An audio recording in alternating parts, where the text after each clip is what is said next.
Hello everyone, मैं हूं अतुल श्रीवास्तव। आज फिर लेके आए हूं आप लोगों के लिए एक वीडियो जिसका टॉपिक है निष्ठा प्रशिक्षण मॉड्यूल क्या रहा। ये जो मॉड्यूल है ये भाषा का शिक्षण शास्त्र पर आधारित है और इसकी प्रश्नोत्तरी दी गई है। तो जानेंगे इस प्रश्नोत्तरी के सही उत्तर क्या हैं। तो चलिए शुरू करते हैं।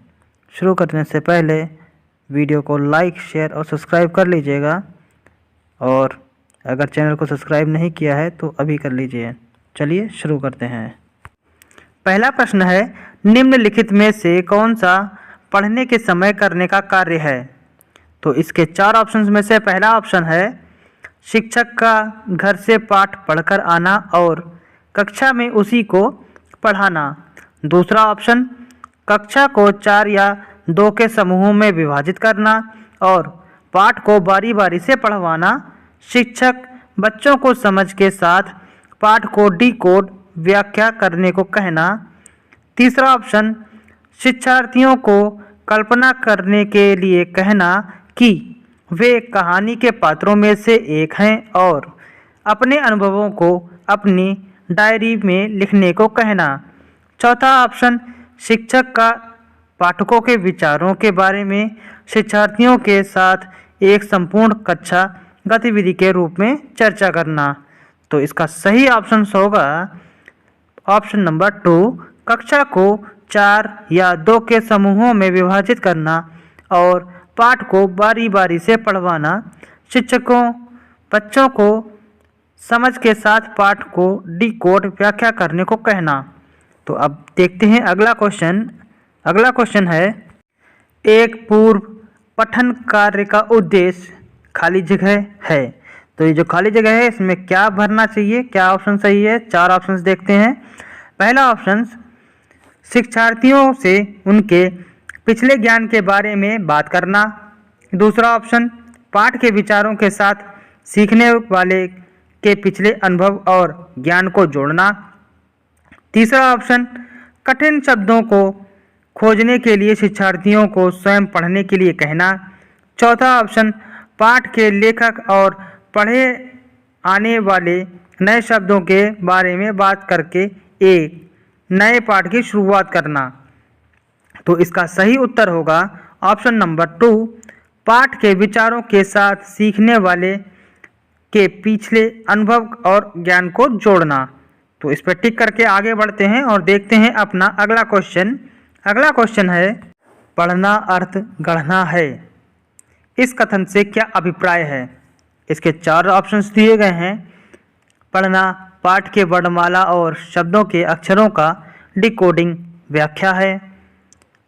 पढ़ना ध्वनि समूहों, शब्दों और वाक्यों को सीखने से शुरू होता है। तीसरा, पढ़ना शिक्षार्थियों के विषय वस्तु के साथ विभिन्न अर्थ जोड़ने के लिए प्रोत्साहित करता है।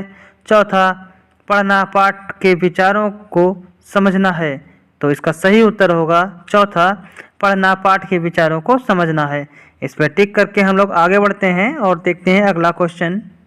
वर्तमान भाषा सीखने के नज़रिए से निम्नलिखित में से कौन सा सच है आबलिक हैं। तो ये जो आपको एरो जैसा दिख रहा है, यहाँ पे जब आप क्लिक करेंगे तो ये पूरा प्रश्न आपके सामने खुलकर आएगा। तो इस पर क्लिक करके देखते हैं पूरा प्रश्न क्या है। पहला, सुनना, बोलना, पढ़ना, लिखना, ध्यान देना और सोचना एक साथ विकसित होता है।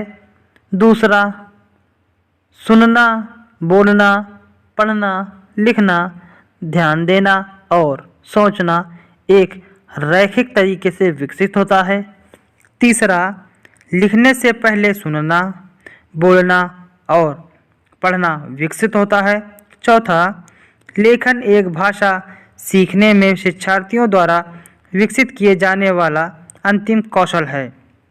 तो इसका सही उत्तर होगा, देखते हैं इसके ऑप्शंस। इसके चार ऑप्शंस में से पहला ऑप्शन है, पहला सत्य है। दूसरा ऑप्शन है, चौथा सत्य है। तीसरा ऑप्शन है, दूसरा सत्य है। और चौथा ऑप्शन है, तीसरा सत्य है। तो इसका सही उत्तर होगा पहला सत्य है। पहला सत्य है पर टिक करके हम लोग आगे बढ़ेंगे और देखेंगे अपना अगला क्वेश्चन। जब बच्चे स्कूल में प्रवेश करते हैं तो हमें खाली जगह क्या करना चाहिए? इसके ऑप्शंस हैं, भाषा कौशल का निर्माण करना है। दूसरा ऑप्शन, वाक्य और कहानियाँ पढ़ने के लिए उन्हें पढ़ाना शुरू कराना है। तीसरा ऑप्शन, उन्हें वर्णमाला के अक्षर पढ़ाना शुरू कराना है। चौथा ऑप्शन, मौखिक कर्ण साधनों के माध्यम से भाषा के साथ परिचित कराना है। तो इसका सही उत्तर होगा चौथा, मौखिक कर्ण साधनों के माध्यम से भाषा के साथ परिचित कराना है। तो इस पर टिक करके हम लोग आगे बढ़ते हैं और देखते हैं अपना अगला क्वेश्चन। निम्नलिखित में से कौन सा कथन सही है या है? तो पहला कथन है, मातृभाषा दूसरी भाषा की शिक्षा में हस्तक्षेप करती है।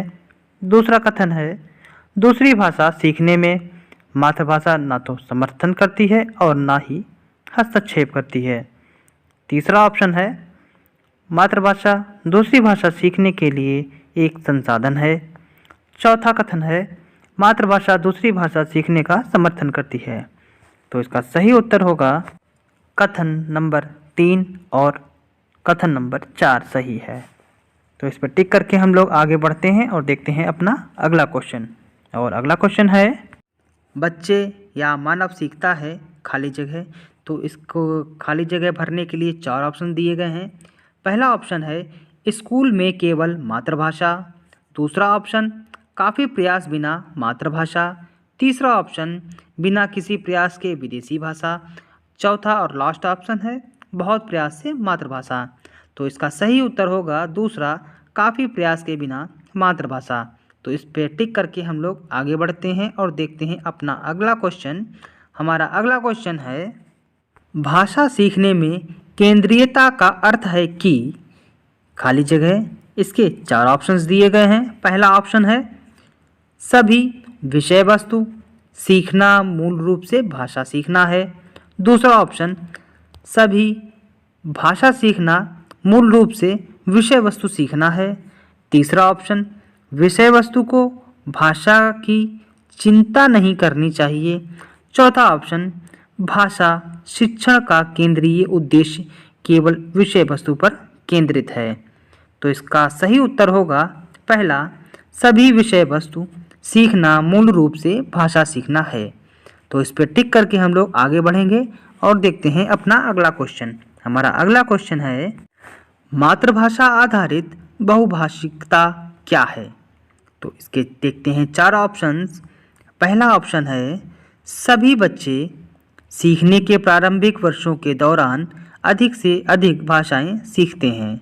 दूसरा ऑप्शन, स्कूल में सभी बच्चे केवल एक ही भाषा और अंग्रेजी सीखते हैं। तीसरा ऑप्शन, सभी बच्चे राज्य भाषा के माध्यम से सीखते हैं। चौथा ऑप्शन, सभी बच्चे अपनी मातृभाषा में स्कूली शिक्षा शुरू करते हैं और कई भाषाओं को जोड़ते हुए आगे बढ़ते हैं। तो इसका सही उत्तर होगा ऑप्शन नंबर 4, सभी बच्चे अपनी मातृभाषा में स्कूली शिक्षा शुरू करते हैं और कई भाषाओं को जोड़ते हुए आगे बढ़ते हैं। तो अब देखते हैं हम लोग अपना अगला क्वेश्चन। अगला क्वेश्चन है, भाषा सीखने की रणनीति के रूप में बहुभाषिकता का क्या अर्थ है?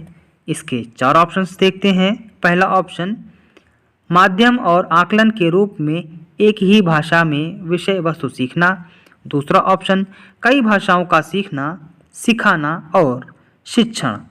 तीसरा ऑप्शन, शिक्षा में शिक्षण अधिगम के लिए बच्चों की भाषा का उपयोग करना।